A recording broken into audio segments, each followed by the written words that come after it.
the Hudson Library and Historical Society presents Meet the Author, Michael DeAloia, speaking about his new book, Lost Grand Hotels of Cleveland, an interesting historical look at the history of the Grand Hotels of Cleveland.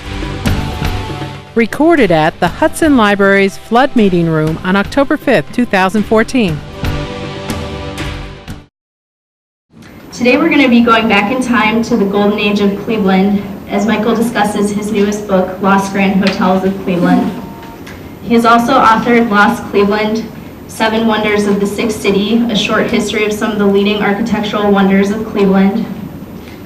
And you should also get that if you like what you hear today. In addition to authoring these books on Cleveland history, Michael is the tech columnist for The Plain Dealer and co-host of Cleveland Confidential Radio. So please join me in welcoming Michael DeAloia.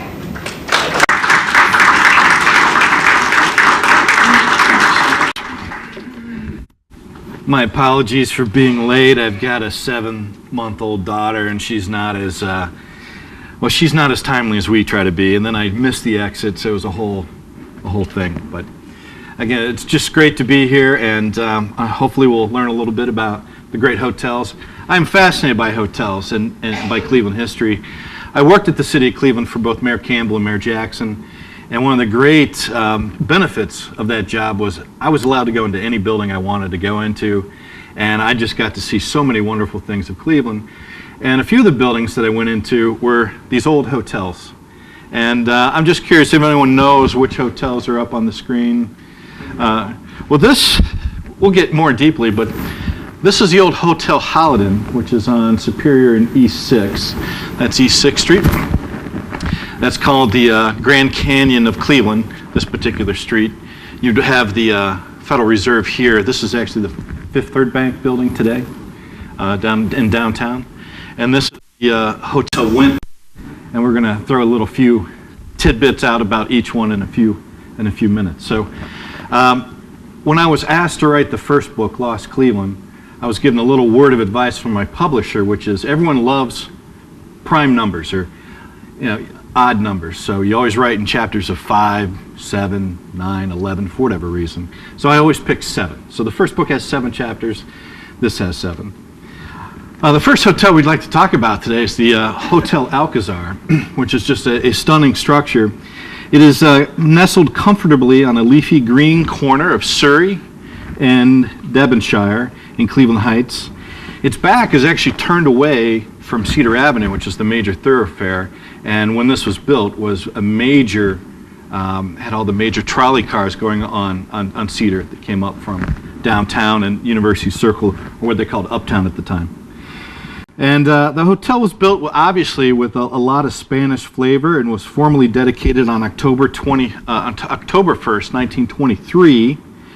And the decorative vestibule, so when you walk in, is a colorful limestone featured imported Spanish tile duplicates of those of the Alcazar of Seville. So it was patterned after the great fortress of Alcazar.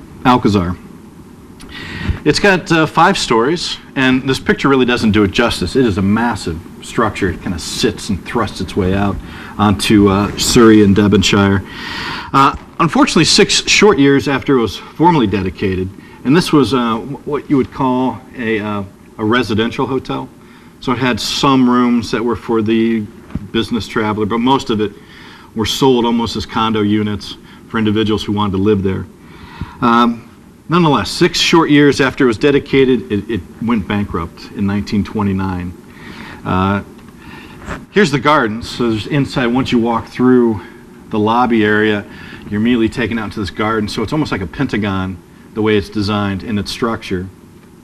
Here's a more colorful photo. I just love, every time I get these photos, I see something different. I just love these colonnades here, these columns. Beautiful. I don't think that works anymore, unfortunately. But it's still there, and it's just a dynamic look in view.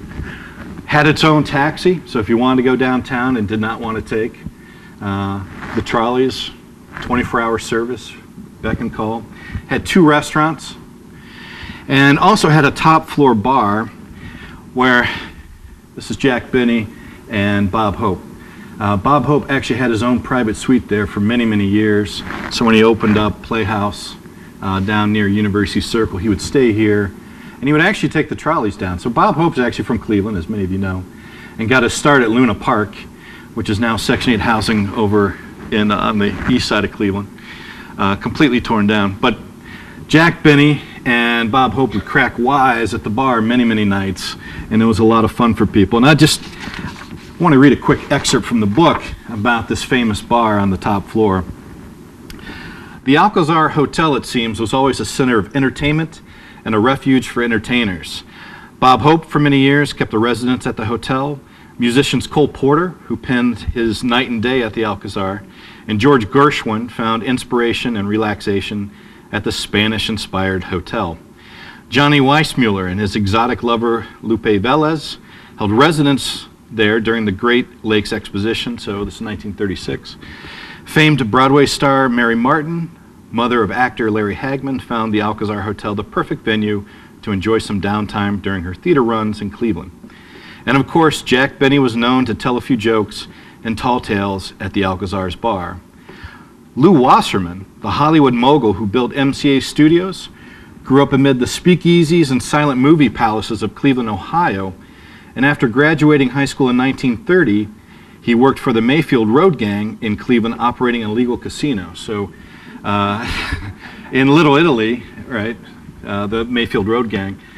When I first moved to Cleveland in 94, there was a storefront in Little Italy, so it was 94, the Brotherhood Loan Company, which is where the Mayfield Gang hung out and roosted. And that beautiful sign is still there, but there's a no placard on top of it right now. So it's fascinating. And I'll be frank, I didn't know Lou Wasserman was from Cleveland until I started doing the book. It's fascinating. Anyway, Wasserman then moved to Chicago in '36 to become a talent agent at the Music Corporation of America. When coming back to Cleveland to promote his ever-growing list of top talent, would ply local journalists and theater critics with booze, broads, and food at the Alcazar Hotel. Famed plain dealer drama critic William F. McDermott was a constant fixture at the bar and ballroom as well. Just a fascinating little hotel that kind of keeps its history a little quiet. But back in its heyday, this was the joint that you wanted to go to have a lot of fun. What a lot of people don't know is the Alcazar, when it was past its prime, really needed money, so they rented out a number of their ballrooms for the Alcazar Fencing Club, which became a national award-winning fencing group of inner city youths practicing fencing. Unfortunately, the noise got so loud and the people were complaining a little bit that they unfortunately kicked them out in the early 80s. So they still hold their name, the Alcazar Fencing Club. This is a dramatic architectural design of what it looks like. It's just a really rich building, and originally had this Tiffany glass cover here in the front. In the back area, there's a 100-car garage underneath where you could pull your car in. Just a really dynamic venue, and it's still there today. A hotel that not a lot of people know about, which does have a rich history, was the old Allerton Hotel. Today, so this would be on East 13th and Chester. East 13th here. This building way in the back would be the old Sterling Linder building, right? And then going back this way, you'd be going down towards downtown, back towards downtown. When this building was built, East 13th was not a throughway, so it was still kind of being developed. And Chester at the time, when they built this particular hotel, was considered to be built wide enough so they could do a subway or a major trolley line underneath the street. Never happened. It would have connected University Circle back towards downtown. The interesting thing about the Allerton was it was called a bachelor hotel or a stag hotel where only men would live in this particular venue. That's what it was announced in 1923 that it was going to be a bachelor hotel. By the time it got built 2 years later, they felt the economics of having some women in the hotel might be a good idea. And so 2 floors were dedicated towards women, the rest were men. The Big Ten Club was also in here at the time, and the Cleveland Advertising Club. It had you really can't see the detail here on the street. This building, this annex, is gone. That's where the swimming pool was, and a number of restaurants. The Big Ten Club was all on the mezzanine or the second floor here. There's also a rooftop bar that they had. Here's the rooftop bar back in the 20s. Just a really dynamic place. A lot of the press would end up here, so plain dealer reporters and the leader and press reporters would also get there. It was called Cleveland's Friendly Skyscraper, and it was open for inspection in 1926. The Allerton was actually a chain, so there were multiple chains. There were 4 or 5 in New York City, 1 in Chicago. All just splendid, gorgeous buildings, brick. So just some of the amenities or features this hotel. These hotels were just stocked with so much goodness. It was great. I would love to have just lived in one of these, just like every week, kind of hit a new hotel and see what they had. But it featured an extensive sports room, including a swimming pool, squash courts, handball, tennis courts, a spacious sun parlor, a roof garden, and other rooms designed for rest and relaxation.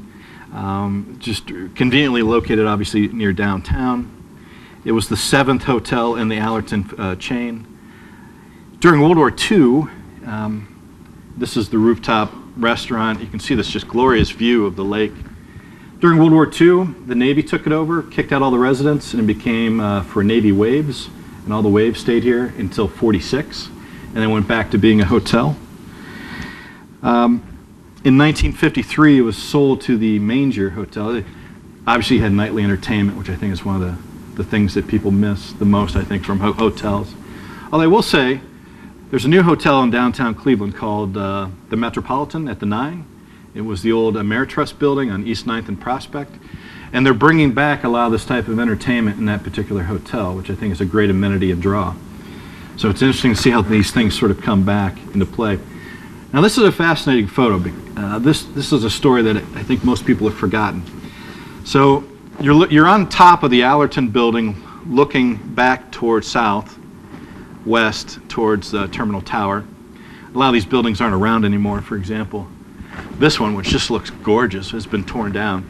Anyway, what you don't see in the photograph, and the story that's been forgotten, is that somehow they navigated a Goodyear blimp right above the building and dropped a radio cable. And so this cable that you see here is going into a WGAR, a very famous Cleveland radio station.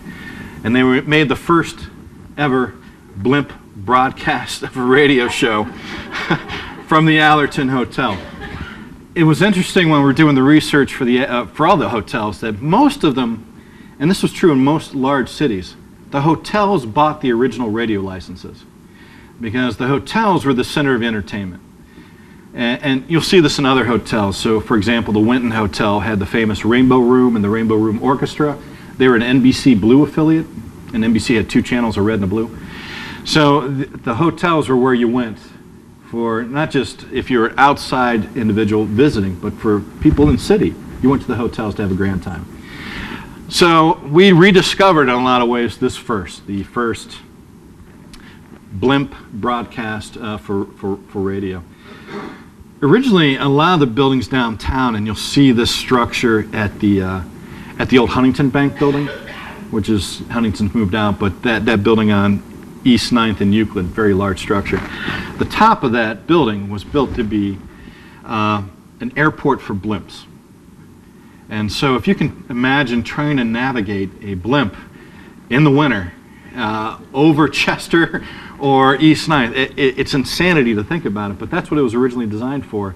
And a lot of the hotels, when blimps started to become a fairly novel mode of transportation, considered building these ports on top of their hotels, and the Allerton was one of them. Interesting side story. Never happened, but if you think if it held, that actually they used blimps, can you imagine today just walking into a building, top floor, getting on a blimp and going somewhere? It's just amazing to me. So in '53, it was sold to the Manger Properties, which were a lower-end hotel chain. You can actually see the degradation of the building, the tiles falling off. They had closed about a third of their rooms going into the 50s and 60s. And in '71, they sold to the Gaslight Inn, which was a local Cleveland group buying it. Didn't last a year. They closed it again.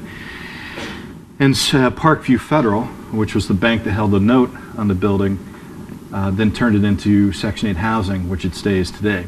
So all the amenities that were once in that building, the swimming pool, the various restaurants, have all been torn out, and they're just unfortunate rooms. The lobby structure, which was just amazing and gorgeous, it was also torn out. And so it's a bummer, but it was a beautiful hotel. I love this photo for a number of reasons. One is, what the heck happened to this royal castle? I wish that were still there. Is that not the best looking building? This is going back down towards Chester Avenue. The new National City Bank building hasn't even been built at this time, because you can still see the old one there. Although I guess that would have been the old Ohio Savings building at the time. So this is when it was closed, right after the Gaslight took it over. But again, I'm so disappointed in that. I'd be hanging out at that Royal Castle daily. And then we get to the Allerton Hotel, and there's this competing battle between the Hotel Cleveland and the Hotel Allerton to hold the crown as probably the best hotel in the city of Cleveland. This was one of the first. So this was built in 1885 on the corner again of East 6th and Superior. And as you can tell, there's still residential homes along the street. This was a judge's house. Hotel has gone through multiple iterations, and we'll show you how big this thing actually got. So this was the original structure, and it was built by Liberty Holden. And Liberty Holden at the time was also the publisher of The Plain Dealer. So his family owned The Plain Dealer, which was right across the street. And where the old Plain Dealer buildings are where the new library buildings are today, again on East 6th and Superior. Soon after he built this, the Plain Dealer building burnt down to the ground. Being in the publishing business, when you have the presses actually in with the offices, and everyone's smoking, and you've got toxic chemicals in there, probably not a good idea. They didn't know better at the time, and it burnt down.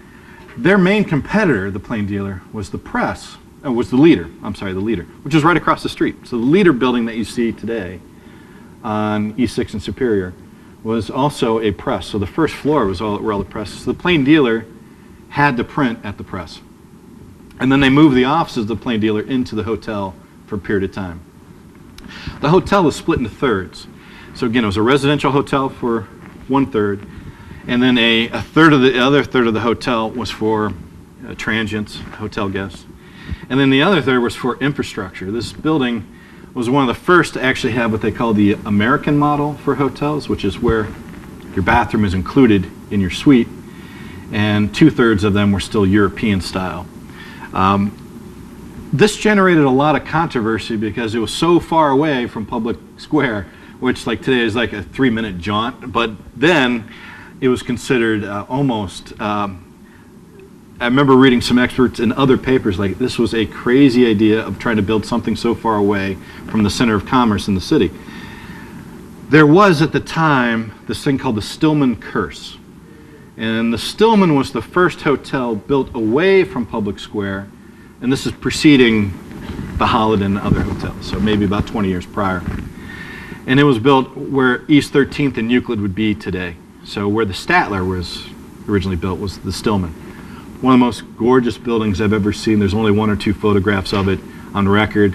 Spectacular, just a gorgeous structure.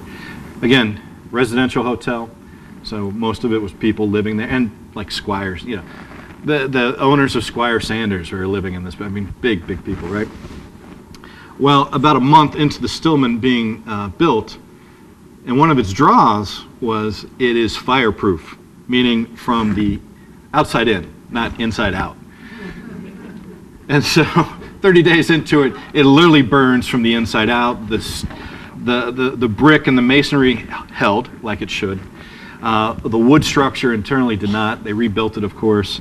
Soon after they rebuilt it, the general manager committed suicide. So this is a curse, right? This hotel is cursed. You can't build that far away from Public Square. So this was the first one to break the Stillman Curse. And this was just a radical hotel. You'll notice, too, here, it's opening game today. not today, today is opening day. So all these businessmen are getting on this trolley to take him to League Field over on East 67th in Lexington. I'd like to read, if you don't mind, a little excerpt from the Hallowed, because this is one of the special hotels in the city. The Hotel Hallowed was a glamorous, brawny, and historic building in Cleveland. Its stories are legendary, and no other hotel in Cleveland could ever live up to the Hallowed myth. 5 presidents were guests. A Cleveland president maker, Marcus Hanna, held court at the Hallowed Daily while in Cleveland. It was the home of the most powerful African-American entrepreneur in Cleveland, George Meyers. George Meyers, very interesting story. He was an African-American from Baltimore, could not get into college, and was recruited by the Cleveland elite to come to Cleveland to cut hair. And he was I know there's some disbelief in the eyes, but this is true. So he's cutting hair at another famous hotel, and Marcus Hanna is like, well, you know what, my friend is building this hotel down the street, and you should be the head the barber. So they actually invested in him. They're not alone, they actually gave him equity dollars to build out the Hallowed Barber Shop, which is one of the most famous barber shops in the country. So kings, princes, opera singers, all went to this barber shop off of East 6th Street and got their hair cut. The women obviously got their hair done as well as manicure, pedicures. It was the first barber shop in the United States to actually put phones into their chairs, so you could be leaning back and you'd get hooked up right away. So George Meyers is a very interesting character, and in the book we actually have a special chapter just on him. The Hallowed did not witness history in Cleveland. The hotel was an active participant in making the history for this great city. It was also a scene of a rather messy gangster shooting, which, by the way, was not unusual back in the day. I'm not from Cleveland, but even in the mid-'60s, I think it was in '76, you had 26 car bombings, which is just insanity. I mean, to think about that. And yet, in Short Vincent, which has a very nefarious history and almost myth, that was not unusual. Let's see, City Hall was a short distance west of the Hallowed on Superior, near Public Square. The old courthouse was directly on the square, and there were several newspapers grouped nearby. This fed the hotel a steady patronage of politicians, lawyers, newspapermen, athletes, who were the talk of the town. Quick side note in history, the National Football League was actually founded in the Hallowed Hotel. So there's great historicals. And I know it's Brown Sunday, and I just cannot believe this crowd here today, so thank you. I was a little nervous, like I'm competing with the Browns. That's a no-win situation. Let's see I'm trying to find the presidents who actually dined here, because I thought I wrote them down. But they were, oh, here they are. McKinley, Taft, Teddy Roosevelt, Wilson, and Harding all dined underneath the ornate chandeliers of the Crystal Room. It's just a really fantastic hotel. Here's some more photos of it. This is the back end of this hotel, so this is dramatic. The original building ends here. This was an extension in the 20s, and as you can tell, it's got that really nice Art Deco look and feel. This is the area where that messy gangster got shot in this area, and this is all Short Vincent. Again, a very popular entertainment district in Cleveland back at the time. Believe it or not, this is a candy store right here, and the barber shop is this entrance here for George Meyers Barber Shop. This was the really grand entrance to the hotel. This is about 36 feet tall, if I remember correctly. Really dramatic. And obviously it's got a cigar room, a billiard room, multiple bars that were really tremendously popular. How would you like to check your coat there? I mean, I find it's like the Wizard of Oz right there. So dramatic and gorgeous, which is nothing relative to the bar. I haven't been able to confirm this, but I believe this person here is a gentleman named Windsor French. I'm not sure if anyone from the audience remembers Windsor French, but he was a pretty well-known social writer. He wrote about society, right? High society writer back in the day. Very famous individual with a national following as well. And he loved to drink. He knew every bar, brothel. I mean, this guy was just a fascinating character. His 1936 stories about the Republican convention and how he tried to corrupt the Republicans by taking them on all these crazy trips on the East Side, legendary. Unfortunately, it didn't make the book, didn't fit, but there's another book there. I found this photo, and I wasn't fascinated necessarily by Emerson, Gill, and his orchestra. I'm fascinated by the structure behind them. It looks like. And so then I found this photo, which is inside the Allerton Hotel. This is the showboat room. So they built in the back of an old riverboat into the bar and dining area. And I just think that's just one of the most dramatic photos I've ever seen of a hotel. It's just really, really fascinating and dramatic. Unfortunately, in the early 60s, they decided to tear it down. At one point, this had about 1,000 hotel rooms. Early on, it was probably 1/3 American style, 2/3 European style. They changed all of that to make them all American style, but it was an enormous, enormous hotel. This is what it was replaced with. It just doesn't seem fair to me. It was also called the Hallowed, I think this was the Hallowed House, which is just a total bummer. And actually the frontage matched the frontage of the Hallowed. Here where this parking garage was another hotel called the Franklin Hotel, which was, again, a very transient for low-income individuals at the time, and had a dramatic fire. Both of them did, the Hallowed and the Franklin, and unfortunately a number of people died. But here's some just notable stories from the original. Yeah, this place, this great hotel.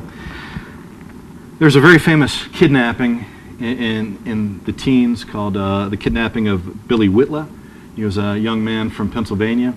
Evidently, this couple drove up to the school and said there was a chickenpox outbreak, and they needed to take Billy to his aunt's. And what would a school do? Just obviously turn the kid over to these two strangers on the street. They were from Cleveland, the two kidnappers, and they brought him to Cleveland. And the deal was made with the father for $50,000 to be dropped off at a East Side butcher shop, and that the kid would show up at the Hallowed. Well, the kid's from Pennsylvania, so in good faith, I will say, the kidnappers actually did put him on a trolley. Again, the young boy didn't know anything about Cleveland. The trolley drives by the Hallowed, and people notice the kid's getting a little frantic. So they stopped the trolley, asked him what was wrong, and walked him back about 3 blocks. It was past public square at the time. Brought him back, and he was reunited with his father. The two kidnappers didn't leave Cleveland. This is still mind-boggling to me, right? They just, 50 grand in your pocket, no one knows who you are, they don't leave. They end up getting caught on a bar in Ontario Street, which is maybe 3 or 4 blocks from here, the next day. Poor planning. I'm just saying, it was fascinating. Anyone in the audience know Dino Crescetti? Dino Crescetti? Dean Martin? Dean Martin signed his first contract with a band at the Hallowed and played there for a number of years, had a house in Cleveland Heights, met his wife at the Hallowed Hotel. And this is where he really broke, because again, the hotel had a radio license, and he was on, I believe it was Columbia, but don't quote me on that, and he got national recognition for his voice.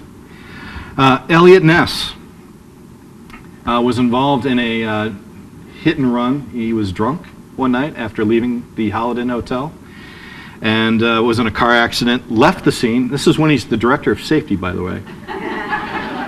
The stories of old Cleveland are just fantastic, right? Like, you drinking? Just go home, And he ended up owing up to it, but he stayed on as safety director for another 2 years, and then was hired by a company down in Canton. So just some really fascinating characters kind of walk through the Hallowed Hotel, and then we'll move on to the Hotel Cleveland. So imagine this battle going on between the Hallowed and the Cleveland as to who is going to be the most famous hotels of all time.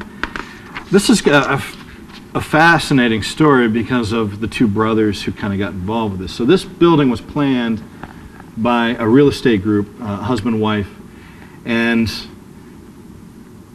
I'm not quite sure this all how it played out because it's very nebulous, but the Van Swergen brothers ended up owning title to the plot of land, not the building, but the plot.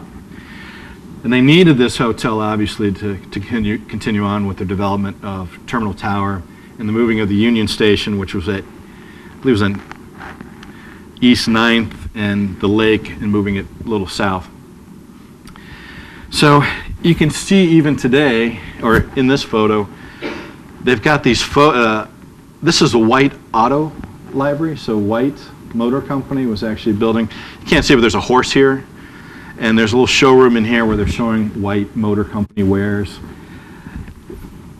There's something to the effect of when the Van Swergens bought all this land, of which the Hotel Cleveland was part of it. You're talking about almost 15 acres, and in that 15 acres, there's someone near the range of 10,000 people living in this plot of land.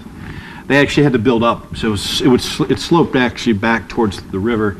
And they just kept on building up like 30 or 40 feet from the river up. It's like 2,000 buildings were destroyed at the time. 3 cemeteries had to be moved. Multiple rail lines had to be moved. And this was within a period of the Van Swergens going from almost broke with a Lakewood, Ohio development on Cook Avenue to being worth multiple billions within 15 years. And then within another 2 years, they lost everything. One of the brothers died with $3,000 in his pocket in his rail car in New Jersey. The other one passed away prior.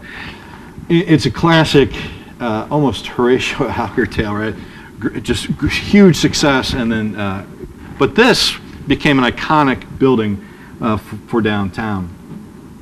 The hotel was finished in 1918 and would eventually cost $4.5 million. That's in 1918 dollars, or 1,000 times the outlay for the first Cleveland hotel that stood on the same site. So this site's also unique for this fact that since 1820, a hotel has been on that spot.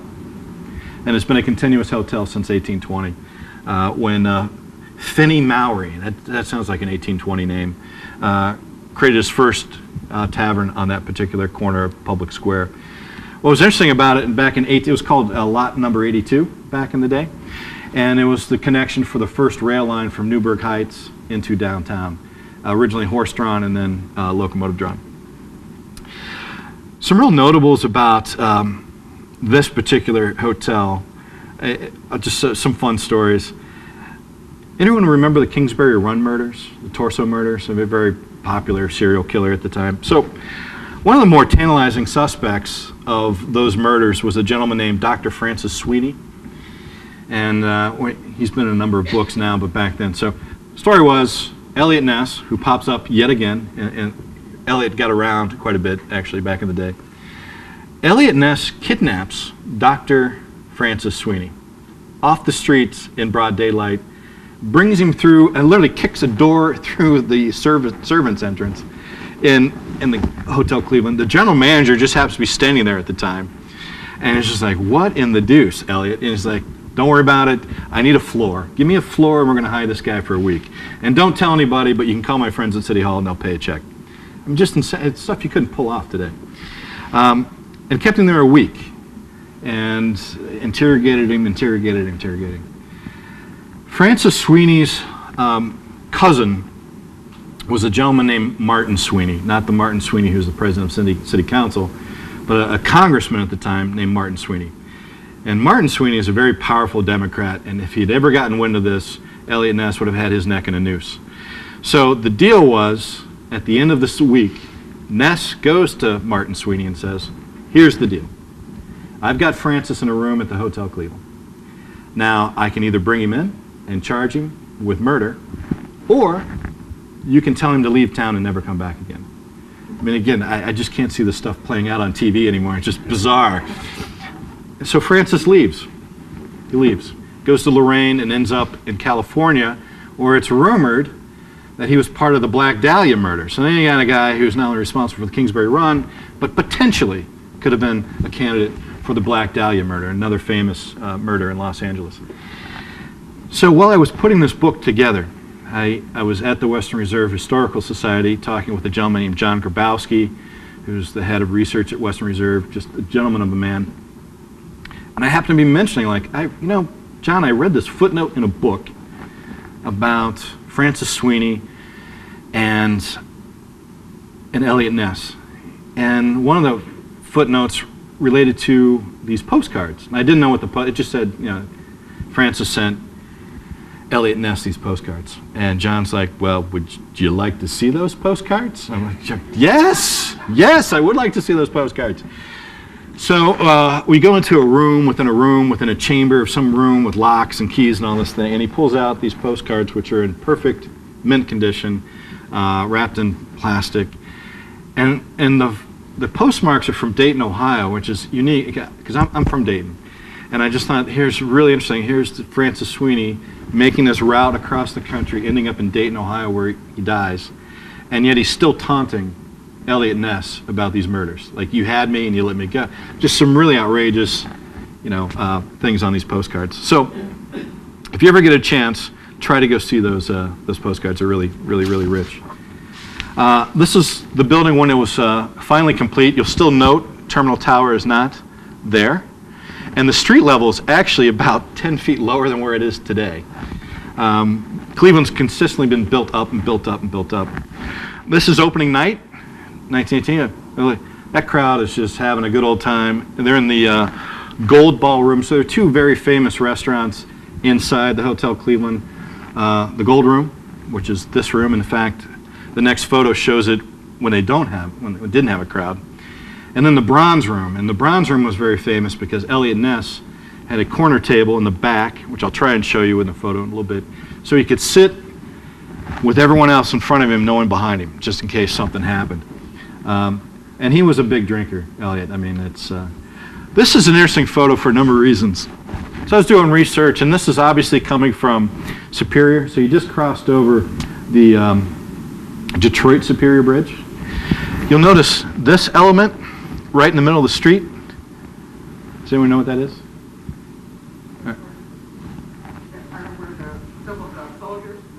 Now, that memorial, the Detroit Superior Bridge, went down and came up in the middle of Superior Avenue. So there's some evidence then of these things actually existing. The Rockefeller building would be right here, where Standard Oil had its headquarters. This gorgeous Hotel Cleveland sign, and then Terminal Tower. I mean, that is, if you coming up on that trolley, that just had to be an amazing sight. Whether you're a child or an adult, it's just a really provocative scene, and shows you how powerful and gorgeous Cleveland was back in the day. You'll see these signs on top of these awnings. The Bronze Room with a particular orchestra.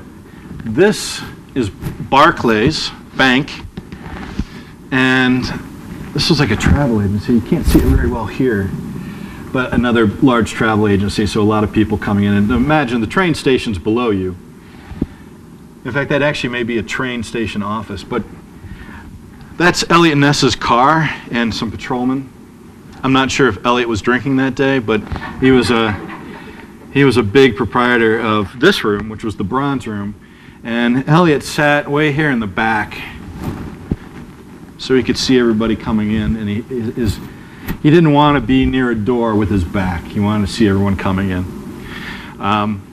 This room was replaced by the Kon-Tiki back in the 60s, which when the Polynesian restaurants were getting some traction in the 60s, this was replaced. It was unfortunate because it was a really gorgeous spot.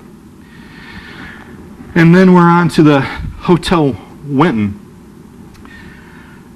There's this myth that Alexander Winton, who was a very famous entrepreneur, was an investor in this particular building, and a lot of the historians I've talked to about the book always would reference Winton. Winton put his money in this. Turns out Alexander Winton had nothing to do with the building of the Hotel Winton. It was originally called the Hotel Free, and the owner then kind of thought to himself, well, that may mean that people think this place is free. So we're going to change it, and they picked Winton's name because at the time when this was being built, he was a pretty powerful entrepreneur in the city. He had just built his factory on Berea Road near West 117th, which had this wooden track around it. Winton was also pretty famous for not hiring Henry Ford. And after not hiring Ford, Ford was so upset that I think 2 years later he challenged Winton to a race, mano a mano, and Ford won. And it was the mark of Winton's fortunes going down and Ford's fortunes going up. Winton also had a pretty large estate in Lakewood, and I just moved to Lakewood. And one of the large rock walls coming off of Lake Road was his estate, which is now the Winton Tower, on the Gold Coast. So maybe 100 yards, 150 yards from my house, which unfortunately is also on the lake, you could see remnants of the Winton estate. So it's really, really pretty cool. The lobby, again, just spectacular. This is all gone. This is also Section 8 housing. So all this mezzanine was covered in and walled up for additional apartments and rooms. Anyone know who this is? Right, rock and roll. So Chef Biardi got his first executive chef's job at the Hotel Winton. And he was famous for obviously his spaghetti dinners, right? And he would put them in, and so people would ask, can I take this home? Or what's your recipe? Well, chef's not going to give out the recipe, but you can take it home. And so they had little brown bags with, spaghetti, hard spaghetti, masonry jars of the tomato sauce and bread and some things, and you could buy those at the front of the restaurant and take them home with you. He ended up building a number of restaurants, but the first one was on East 9th and Woodland, which doesn't exist today. That intersection is covered over by highway, but at the time that was still part of downtown. So downtown extended far more south than it does today. Started off in New York City, and then he went to the Greenbrier in West Virginia, and then ended up in the Hotel Winton, and was a very, very popular chef at the time.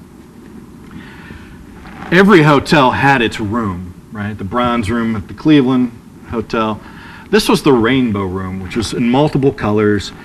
And the myth or the rumor was, well, it was up. It was on the top floor somewhere. And finally, through some research, I found this obscure train locomotive managers magazine. And they were talking about how all these train individuals, the engineers, were coming to Cleveland for the world famous Rainbow Room, and they're going to stay at the Hotel Winton with published rates. So it was like $1.50, I think, for a night. American style, European style was like 75 cents. And it turns out the Rainbow Room was actually in the basement. So you had to walk down into it, which they wanted to utilize their space well. What's fascinating about this picture was, again, there was myth out there, and we finally found some. This was a photo that was turned into a postcard, so someone drew over it. This is an ice skating rink built into the Rainbow Room, and they would have ice shows during the winter for their guests. And then they would broadcast these again on radio. I think this was an NBC Blue affiliate. But I just think that's just a fascinating photo. I would love to ice skate in my hotel, quite frankly. Every hotel had a bar. And look at that beautiful mural in the back. This has all been torn out and taken away. Quite a shame. It was renamed Carter Hotel after the first individual to sort of call Cleveland home. It then became in the 60s a Pick Carter. So Pick was a chain, a national chain, and they bought the Carter. And then in 71, they just remodeled the hotel, and it's an interesting story. It's in the book.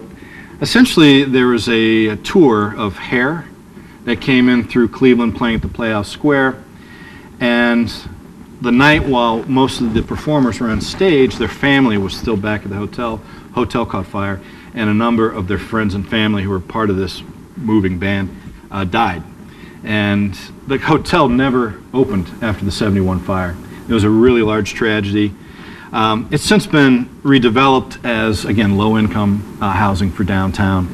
It's quite a shame. And they tore out the Rainbow Room for parking garage and a few other things. So the next one, and we're winding down, I promise, we're winding down, is the Lakeshore Hotel, which is like the Alcazar, and it's just this beautiful, bold facade that just kind of juts out of the street and you don't expect it.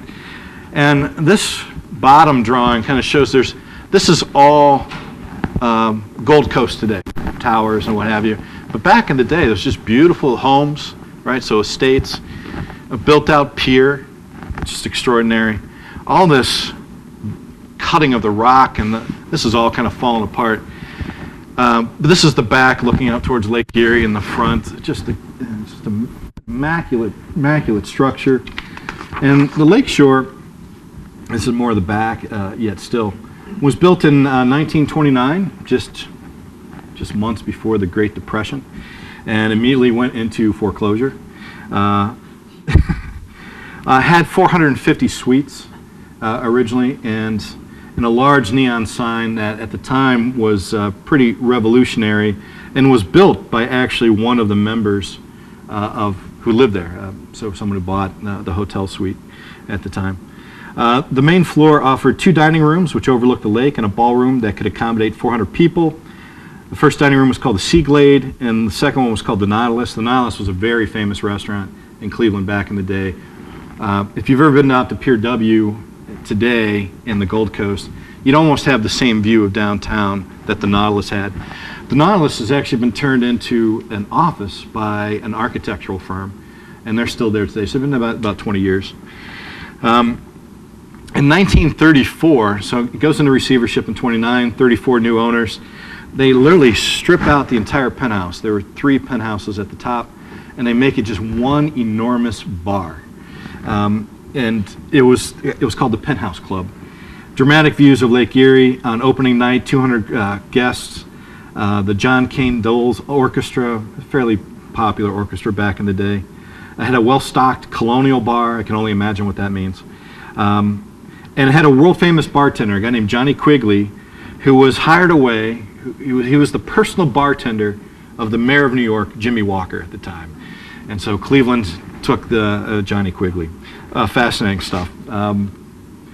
Again, the Lakeshore sign. A lot of ships actually used that as a marker for how close they were to Cleveland, because that's 30 feet high, something like 62 feet wide.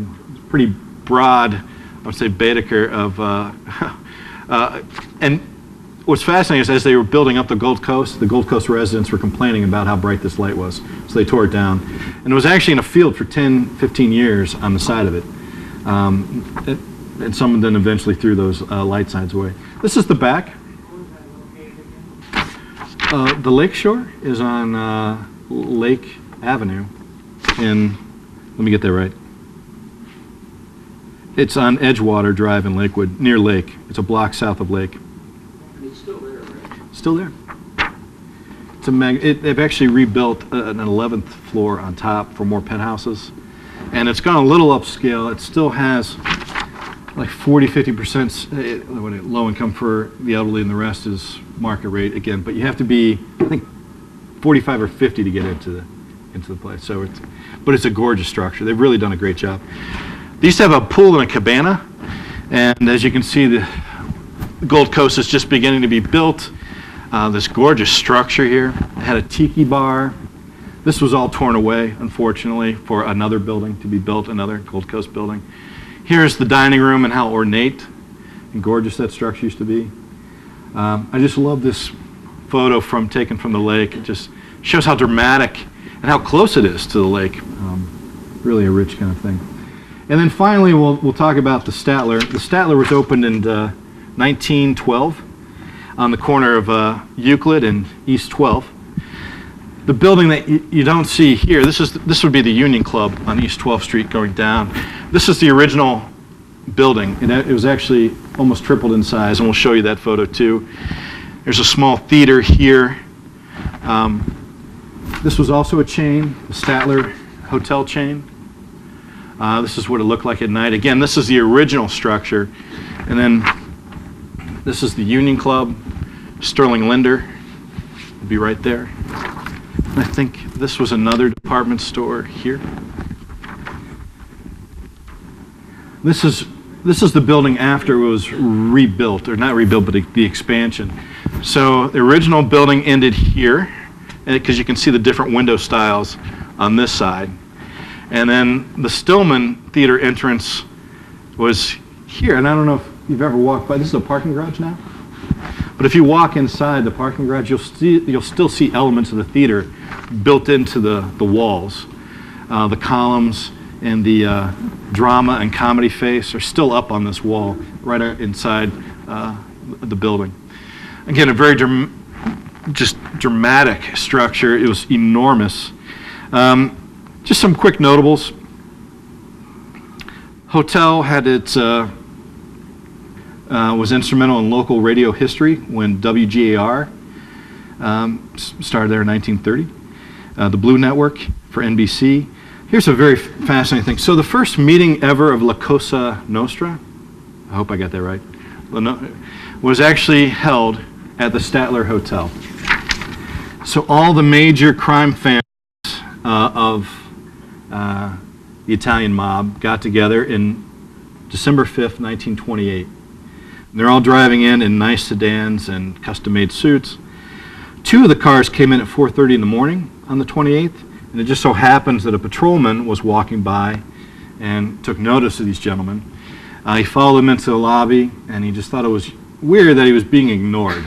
So you got literally a patrolman on the beat, 4:30 in the morning, because the second district was actually down off of Payne, maybe 5 or 6 blocks away. So we asked the bellhop or whoever's taking the names, can I see the list? Can I see the registry? And they're all made up names. And they all kind of get a feeling that something's going down, but they don't know what. So to his credit, he goes back to the second district, gets a lieutenant, they pull up some cars, and at 8:30 in the morning they find all of these gentlemen having coffee and crackers and toast in this big boardroom, and they're all given to fake names. But it was the Cleveland crime family that bailed them all out. And it was a big uproar because the mayor lit them. The mayor of Cleveland, again, this is just mind-boggling to me, said they were arrested illegally and let them go. The mayor of Cleveland. So it's a good, funny side story in the book as well. Just some famous rooms. They had the terrace room, the lounge bar in late 1937, so it was always, I mean, you can just see it was a hustle and bustle of downtown Cleveland. Just fascinating how much traffic used to be down there. This is the terrace room. So big bands played up in the front area here. This is where the stage would be. You can see part of a piano. Dining, multi-tiered level seating. Just really fascinating, gorgeous. Here's a ballroom a little later on. I mean, just stocked. I've never been to a ballroom with that much foliage ever. You know, all these flowers and trees, and it's really, really cool. You can see on the awning, again, more orchestra, the grill and lounge, and a lot of traffic. In the background, you can see the Stillman Theater, which sat 1,500 people. It wasn't a small theater. It was a pretty large and just glorious old theater. So that's the end of the presentation. I hope it wasn't too informal, but I want to give some big thanks out because you really can't do a book like this without the great archives that exist. You know, you look at the Hudson Library and Historical Society and the great archives they have. I couldn't have done any of this without these groups kind of helping me out and putting me on the right path. And everyone was fascinated by hotels. Everyone's got their own hotel story, so they're always thrilled to kind of put this in perspective. So Lost Grand Hotels of Cleveland just was published September 30th. Just came out. It's hot off the press. Forward by John Grabowski, the Western Reserve Historical Society. I got to do the sale plug, right? So it's on Amazon, Barnes & Noble, and also on History Press. Locally, I think we're going to have it at Logan Berry's and all the Barnes & Nobles. I know it's on Amazon already. This is the old book that I wrote a few years ago. Now, I've written 3 history books, 2 by History Press and 1 by a local university, which took about 2 years out of my life. But I love writing these little wonderful tales about Cleveland because Cleveland's just got so many great little stories, and you uncover these things as you start to dig in a little bit. Bill Barrow, who runs the Cleveland Press Archives, wrote the foreword for this. Again, it's on all these great little places where you can find it. And then I think we have time for Q&A, right? And so I'm happy to answer. I don't know everything, but I'll try to answer as much as I can. And there's no stupid questions. I think it's interesting you have so much personal information. How is that recorded? The personal detail? There's a few things that come into play. One, there's diaries And so there's a ton of people kept diaries at the Western Reserve Historical Society. I didn't look at too many of those. But the newspapers back in the day were a little bit more open with what they published than they even do today. Like today, you're looking for like a big scandal. Back then, everything was a scandal, and they threw it into the newspapers. So I read a lot of the society pages, believe it or not. That was rife with great information. Eliot Ness left a lot of detail about his life. So that, that was... And then some of the stories of Dean Martin, for example, Billy Witla. The kidnapping of Billy Witla I found in the New York Times. I couldn't find it in a local paper. I'm sure it was there. But the front page of the New York Times about this young, boy ending up at the Hallowed Hotel. And the Hallowed was a well-known, it was a national hotel. People really knew about that place. So it's surprising how much is still left. And the unfortunate thing is not a lot of people are going back into the archives to really research that stuff. And there are other archives like the Plain Dealer archives, which are just, they won't let you in to the Plain Dealer archives. They say it's all online. But the search function is, for example, if I typed in Hallowed Hotel, I'd get articles and ads on the Hallowed, or maybe an obituary. And so it's hard to decipher through all that noise what actually stories you're trying to write. So it was a mix. But there's a lot of great personal stories out there. There really are. Yes, ma'am. What happened to the Statler? Great question. So the Statler today are market rate apartments. It was bought by Nick Maletti, and he turned it into an office. So it was the Statler office for a long, long time. And then in the mid-'90s, they turned it into market rate apartments. And they're still there. The market rate today. Downtown's a hot market for apartments. They can't build enough apartments, so it's full. It looks great. I wish they had more in there. The whole mezzanine, the ballroom, the terrace club, all those rooms. And there was actually a restaurant in the back. And who had that restaurant? Swango's had a restaurant in the back on the East 12th side. Those are all empty still, but the apartments are full. Yeah. How much of Eliot Ness's personal life was public knowledge at the time? Yeah, there's a great controversy with, Ness has a lot of controversy, right? The big one in Cleveland was that he divorced his original wife and ended up with someone who might have been his secretary or someone close. So that got a lot of rancor in the papers, and he was on his way out. When all this was kind of happening. There's a ton. He left a lot of personal notes. They're all at the Western Reserve Historical Society. So his original manuscript that he wrote for the Untouchables, it's at Western Reserve. There's a lot of personal papers. His son had a bunch of personal documents that they found in Pennsylvania. The interesting story about the postcards were that the postcards were embedded. Eliot had all these crime books in his house. He died in Pennsylvania. And they just shipped all these books back to the Western Reserve, and it wasn't until like 15 years after the fact they shipped these books. Someone actually opened them up. And and these postcards fell out. There's documents within the books that no one even decided to look at.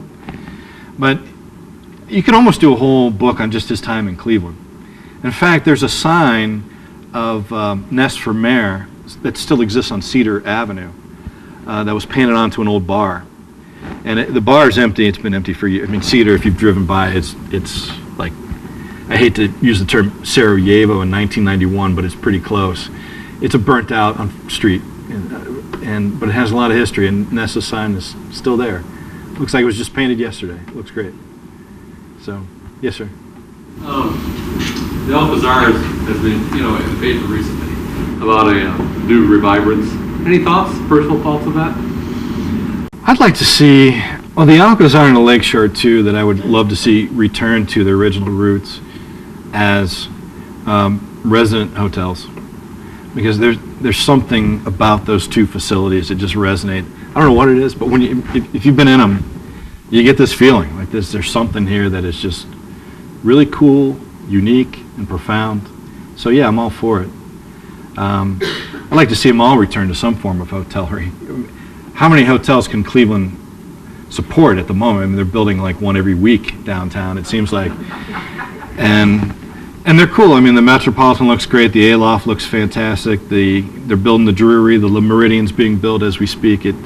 there's a lot of hotels being built down there. I hope they have that same kind of feel and look that these old hotels do. I don't think they could ever surpass them in terms of storylines, but it would be great if they did. So, you know, my job at the city of Cleveland when I was there was to take old buildings and repurpose them. And one of the things I'm just ultimately proud of is the fact that we took the old Stouffer's headquarters, where East 14th dead ends into Euclid, and turned that into the Idea Center. And that was just a monumental. It was like making people believe that could be something other than an empty building. It takes a lot. It takes a lot. So, and there's a lot of gorgeous buildings. A few years ago, when I was at the city, I was at this Italian. I was one of the lucky people at City Hall. If a foreign group came in, a delegation, the mayor would typically give it to me. Not sure why, because I was at best a mid-level person. But I love Cleveland, so I always show them a good time. And we had this Italian delegation. We're walking down Superior, and it's like this guy was like, "Look at these buildings; they're just amazing. Like, where are the people?" I'm like, all right, well, we got to fix that, obviously. So, I am a huge proponent of taking those old buildings, giving them new life as they should. So you look at the Ameritrust is a poor example because that was built in the '60s. That's supposed to be a twin tower, by the way. The old, 20-story Ameritrust headquarters on East 9th in Prospect. But the original bank building on the front on Euclid Avenue with the dome, that's being turned into a Heinen's grocery store, which is an amazing and great reuse of that space. To walk in there and to see those paintings and to take off that cladding off of the Tiffany dome. I cannot wait to see that Tiffany dome when it's reopened. I mean, those buildings should be repurposed. So I know I went on, waxed eloquently too much on that question, but yeah. What about the arcade? The Grand Arcade downtown, that's part of the Hyatt, as you know, and I wish they had better retail in there, and it looks like the food court's sort of dying a slow and deliberate death. I thought the hotel idea was a great idea. I just don't think it's come down to that below street level where it should be. I don't know what else you would do with the Grand Arcade building outside of hotel right now. It's just, I don't think it's repurposed well for office, but it could be for apartments. I never thought the Taylor and Sons department store would make a great apartment building, but that's got a 2-year waiting list right across the street, the old Taylor and Sons. So there's magic in those old buildings. There really are. Any other questions? Reiterate again about the Alcazar. As far as what it is today, is there a restaurant in it? Can you go in there, eat, anything like that? There's a bed and breakfast area, but there's no restaurants. No. And which is a shame. That's a perfect venue, I think, for a really... Years ago, they had a restaurant in there, or a little longer than that? I can only track it back to like I can only track it back to the 93, 94.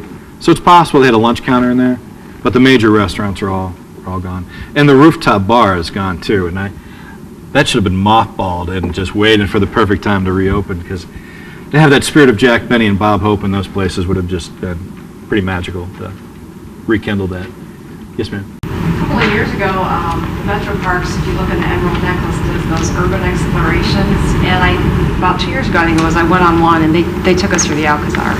They actually spoke for a while, and then you got to see some of the apartments, and you got to go upstairs to the ballroom. I have some of the pictures still on my phone, and it was winter time, so you could still see the courtyard and all that, but I want to say they still did it last year. Look in the Emerald Necklace once or twice a year, and you'll see these urban explorations. It was like on a Thursday morning. And they opened it up, and they had Metro Parks people taking us through it. Yeah, it's tough sometimes to see a grand old structure a little empty. I'm sure in the ballroom is probably needs a little TLC. The Greenbrier Suites, which are in Tower City, which is where the Van Swergens lived before they went bankrupt.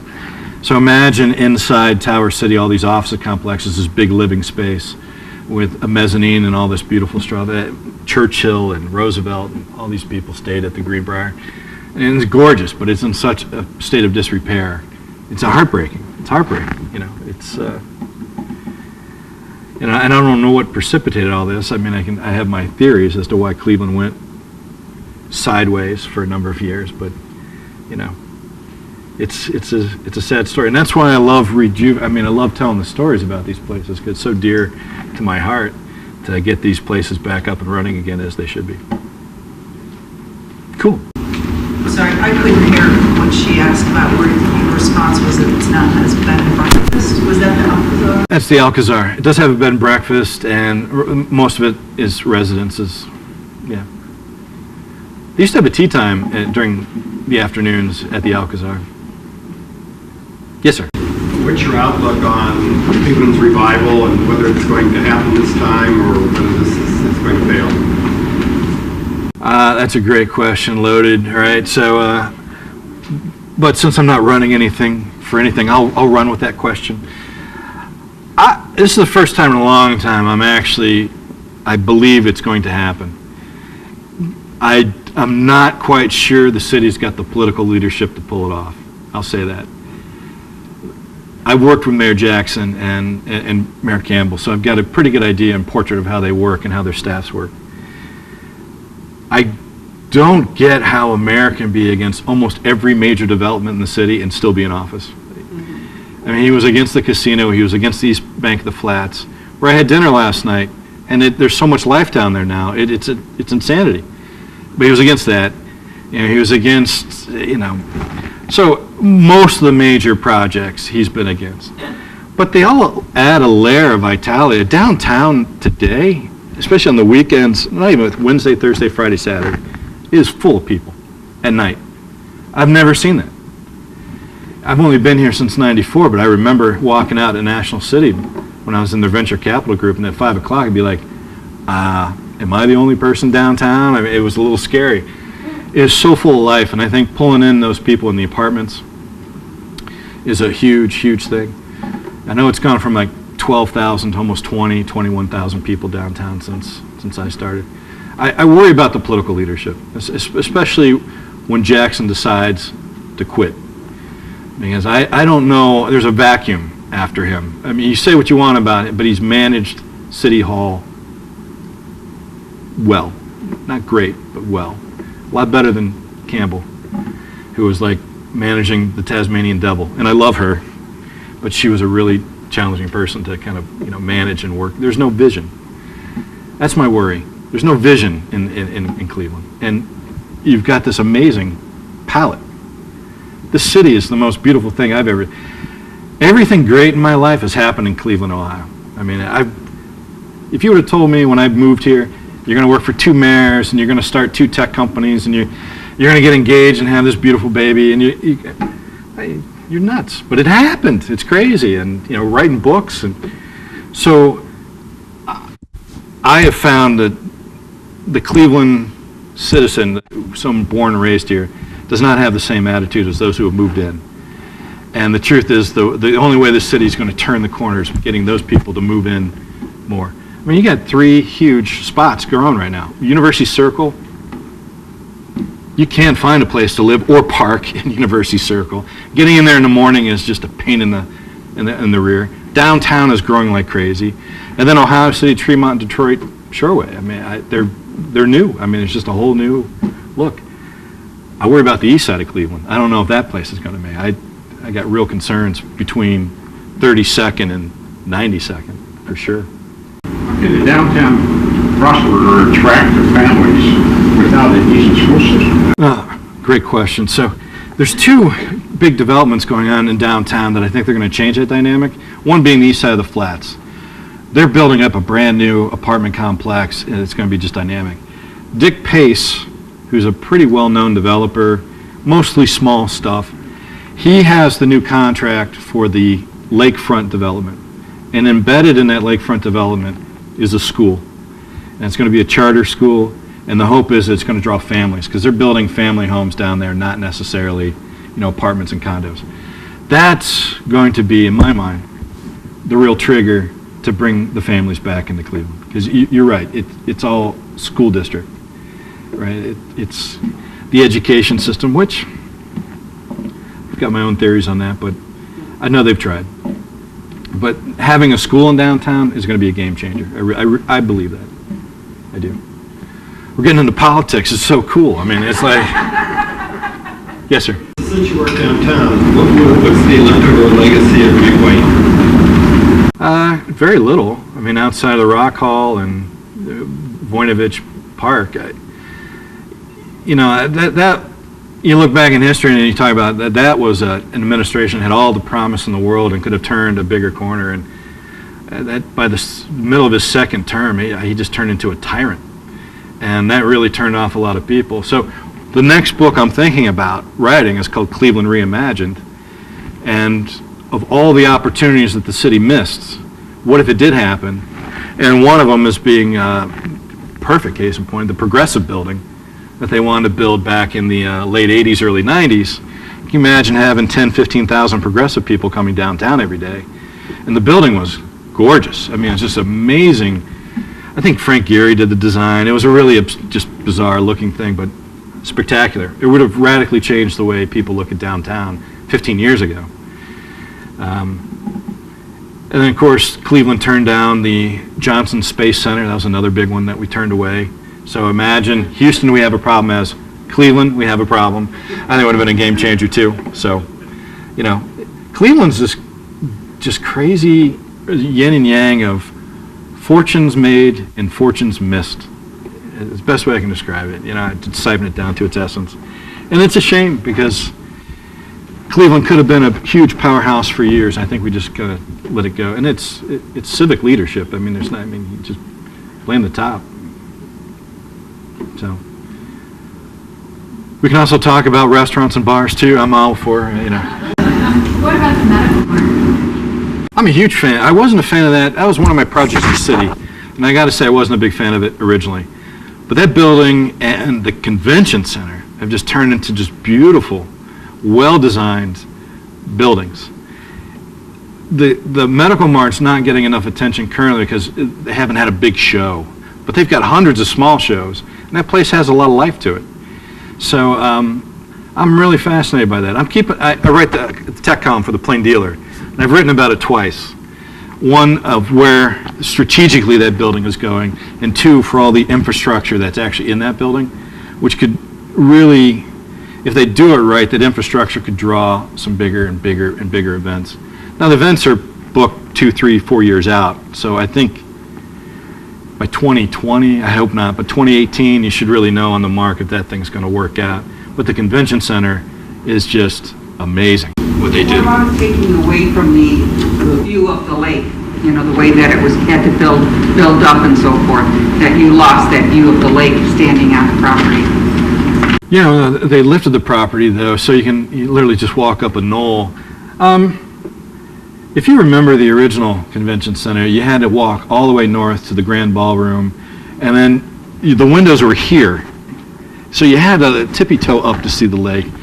It's so open now, and it's open for future development. So you could actually build on top of that, which I think is interesting.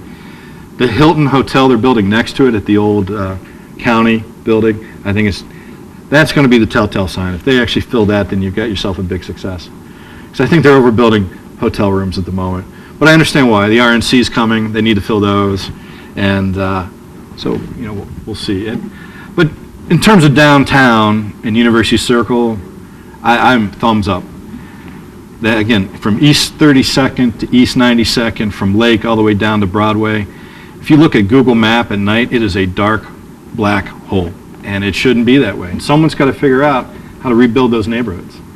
And it's not an easy task. Those neighborhoods they're gutted. I mean, there's nothing left. Pipes, telephone wire, anything that had value, gone. I mean, the houses are just, it's like someone dropped a bomb and everyone left. It's pretty sad. And now the city's talking about claiming East Cleveland, which they probably should have done a long, long time ago. But I think that's a political move as opposed to a strategic move. I think those East Side Democrat politicians, and I'm, you know, Republican Democrat, I mean, I don't want to debate, but those East Side Democrats, if they don't have those extra votes from East Cleveland, I think they really believe they're going to start losing, and they probably will. Never thought I'd say that.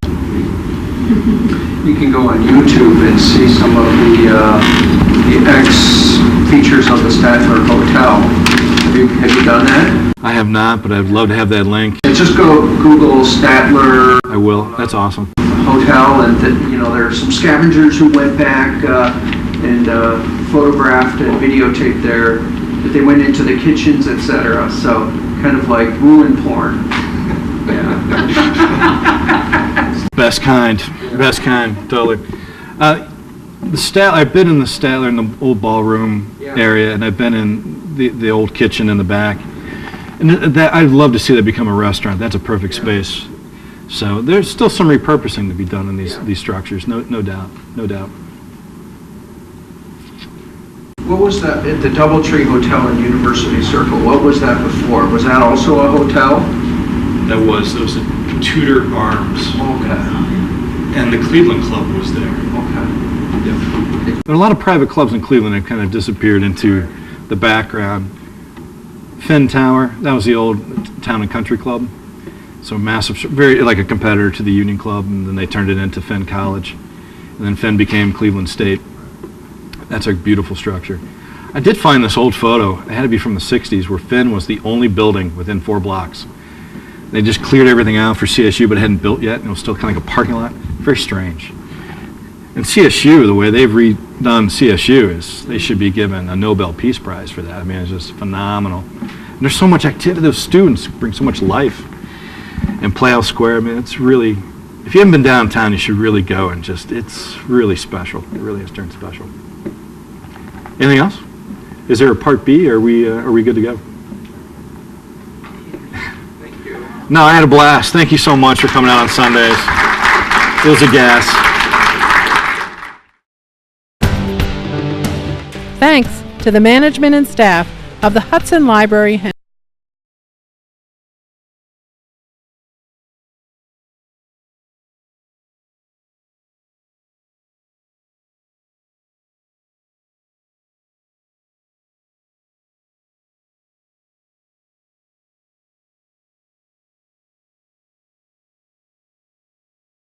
television at 330-653-2500 or via email at hctv@hudson.oh.us.